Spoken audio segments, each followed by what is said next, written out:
అమరావతి వరద నీటి గురించి వైసీపీ ఎప్పటి నుంచో చాలా వ్యాఖ్యలు చేస్తూ వచ్చింది. అవి చాలా చర్చనీయాంశంగా కూడా మారాయి. అయితే ఈ అమరావతి రాజధాని ప్రాంతం అంతా వరద ముంపు వస్తుంది అని ఎప్పటి నుంచో వైసీపీ చెప్తుంది. అందుకని ఇది రాజధానిగా సురక్షితం కాదు అంటూ వైసీపీ ఎంత మొత్తుకున్నా కూడా, ఎంత గట్టిగా వారించినా కూడా ఎవరూ పట్టించుకోలేదా అని అనిపిస్తుంది ఇప్పుడు. ఎందుకంటే 2019లో వైసీపీ అధికారంలోకి వచ్చిన తర్వాత ఆ పార్టీ నాయకుడు, అప్పుడు మంత్రిగా ఉన్న బొత్స సత్యనారాయణ ఈ విషయం మీద చాలా కీలకంగా మాట్లాడారు. కృష్ణానదికి వరదలు వస్తే ఖచ్చితంగా అమరావతిలో కొన్ని ప్రాంతాలన్నీ మునిగిపోతాయి, ఈ ప్రాంతం అంతా రాజధానిగా పనికి రాదు ఆయన పదే పదే తను గట్టిగా చెప్పడం జరిగింది. ఇక శివరామకృష్ణ కమిటీ గురించి ఎన్నిసార్లు వరద ముప్పు గురించి చెప్పినా, ఆయన గుర్తు చేసినా పట్టించుకునే నాదుడే లేడా అని అనిపిస్తోంది. అప్పట్లో ఈ వ్యాఖ్యలు చాలా రాజకీయంగా దుమారం రేపాయి. కానీ టీడీపీ వాళ్ళు మాత్రం ఎప్పుడు అమరావతి రాజధాని కావాలి అంటూ వాళ్ల వాదన వినిపిస్తూ వచ్చారు.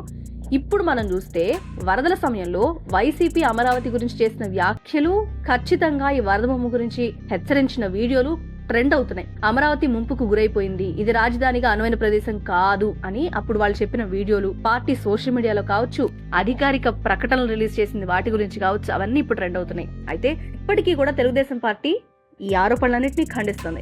వరదల మీద వైఎస్ఆర్సీపీ అంతా విష ప్రచారం చేస్తోంది, ప్రజలను భయపెట్టడానికి ప్రయత్నిస్తోంది అని ఇప్పటికీ కప్పిపుచ్చుకుంటుంది. ఇక అమరావతిలో వరదలు రాకుండా ఉండాలి అని చాలా గట్టిగా అన్ని చర్యలు తీసుకుంది. కానీ ముంపు ప్రాంతాలు లేవు అని చెప్పడానికి కూడా ట్రై చేసింది. అయితే ఇప్పుడు అమరావతి రాజధానిగా ఎంపిక చేయడాన్ని వ్యతిరేకిస్తూ ఎప్పటి నుంచో చెప్తున్న వైసీపీ వరదల అంశాన్ని ముఖ్యమైన పాయింట్ గా తీసుకున్నప్పటికీ మీరు వాళ్ళ పరిస్థితి గమనిస్తున్నారు.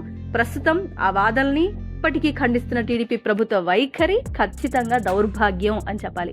రాజధాని అని చెప్పింది నీళ్లలో రాజధాని చూపిస్తుందా అని ప్రజలు రకరకాల కామెంట్స్ చేస్తున్నారు. మరి ఇది రాబోయే రోజుల్లో ప్రజలు కళ్ళు విప్పగలుగుతుందా, లేకపోతే కనీసం ప్రతిపక్షంలో వైసీపీ గట్టిగా ఇంకా రెస్పాండ్ అవుతుందా, ఏదో ఒకటి చేపించగలుగుతుందా ప్రభుత్వం చేత, టీడీపీ గవర్నమెంట్ లో ఉన్న టైంలో ఏదైనా చేస్తారా అనేది మాత్రం $1000 క్వశ్చనే.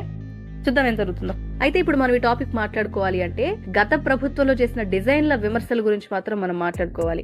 అయితే వాళ్ళు చేసిన వ్యాఖ్యలు ఎలా ఉన్నాయంటే, విదేశీ సంస్థలు రూపొందించిన డిజైన్లో ఆడపిల్ల బొమ్మలని వ్యాఖ్యానించారు, వార్తలు చదవడానికి డిజైన్లు చేశారా అని కూడా వాళ్ళు వ్యాఖ్యలు చేశారు. కానీ కేవలం వార్తలకే పరిమితమైందనేది మాత్రం పూర్తి నిజంగా ఇప్పుడు మన కళ్ళ ముందు నిలుస్తుంది వైసీపీ చేసిన వ్యాఖ్యలన్నీ కూడా. అంతేకాకుండా ఈ 3 రాజధానుల అంశం తెరపైకి వచ్చిన ప్రతిసారి కూడా అమరావతి మీద అనేక రకాలుగా వాళ్ళు అస్త్రాలు సంధిస్తూ ఉన్నారు. అసంపూర్ణ నిర్మాణాల రాజధాని అని, కుండీలో మొక్కలు పెంచుకోవడానికి నిర్మించారని, సోషల్ మీడియా వేదికగా, అదేవిధంగా టీవీ ఛానల్లో చర్చా వేదికల్లో వాళ్ళు ఎంతగా రియాక్ట్ అవుతున్నప్పటికీ కూడా ప్రజలకు కనిపించగలగట్లేదా అనేది ఒక డౌట్ అనిపిస్తోంది.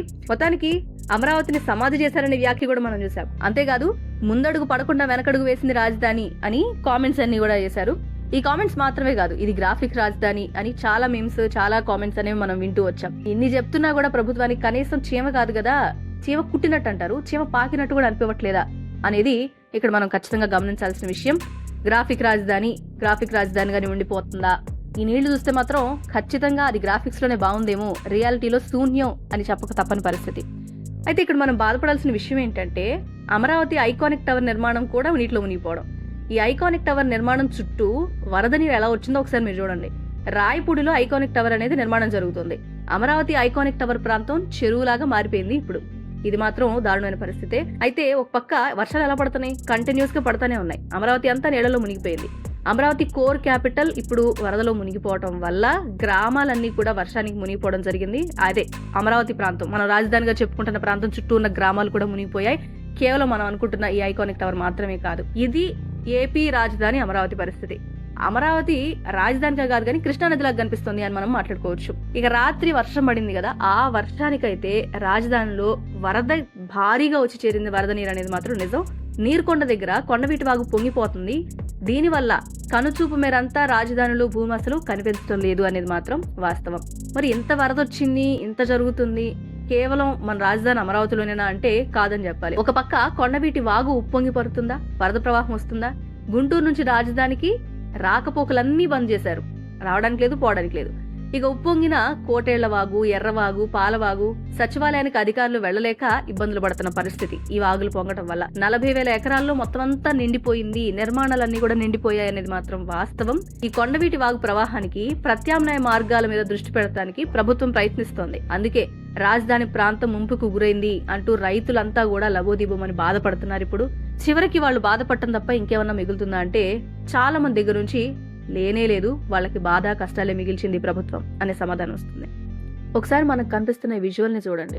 2 రోజులు అవుతుంది, కరెక్ట్గా 2 రోజుల క్రితం జరిగిన సంఘటన. చక్కగా ఒక చుక్క కూడా నీళ్లు కనపడకుండా చేయాలనుకుని జస్ట్ కొంచెం కొంచెం నీళ్లు కనిపిస్తూ నీట్గా ఉన్న అమరావతిలోని ఒక దృశ్యాన్ని మనం చూసాం, కనిపిస్తూనే ఉంది ఇక్కడ.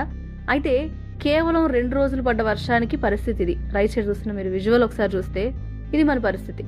ఇంత దారుణంగా ఉన్నా కూడా ప్రజలు కానీ ఏ ఒక్కరు కానీ అయ్యో మన రాజధాని మునిగిపోతుంది అని అనుకుంటున్నారా? చాలా బాధాకరమైన విషయం ఇదైతే. ఖచ్చితంగా ప్రజలు రెస్పాండ్ అవ్వాలి, #, ఒకటన్నా ట్రెండ్ చేయాలి, ప్రభుత్వం రెస్పాండ్ అయ్యేలాగా చూడాలి. ఇది ఎవరి బాధ్యత? ఖచ్చితంగా మందే. మరి రాజధాని కావాలి, మన అమరావతి రాజధాని ఇప్పుడు దాకా గొడవ చేసిన వాళ్ళంతా ఆ రాజధాని కడుతున్నారా లేదా అని ఎందుకు అడగరు? ఇది మాత్రం ఖచ్చితంగా ప్రతి ఒక్కళ్ళు రెస్పాండ్ అవ్వాల్సిన విషయం. #C అమరావతి అంటే సముద్రంలో ఉన్న అమరావతి అంటూ మనం ట్రెండ్ చేస్తే కానీ ప్రభుత్వాలు దిగి మన పరిస్థితిని చక్కదిద్దాలనుకోపోయినా పర్వాలేదు, కానీ అది తప్పని తెలుసుకునేలా చేయాల్సిన బాధ్యత మాత్రం మందే. ఇక్కడ విజువల్ చూస్తే మాత్రం అలాగే అనిపిస్తుంది. మీ అభిప్రాయాన్ని ఖచ్చితంగా తెలియజేయండి. ఈ #, కనుక ఏదైనా సరే మనం ట్రెండ్ చేయగలిగితే ఖచ్చితంగా మన ప్రభుత్వం నుంచి మార్పు ఎక్స్పెక్ట్ చేయొచ్చు మనం. మీరేమంటారు? కామెంట్ రూపంలో తెలియజేయండి. Thanks for watching.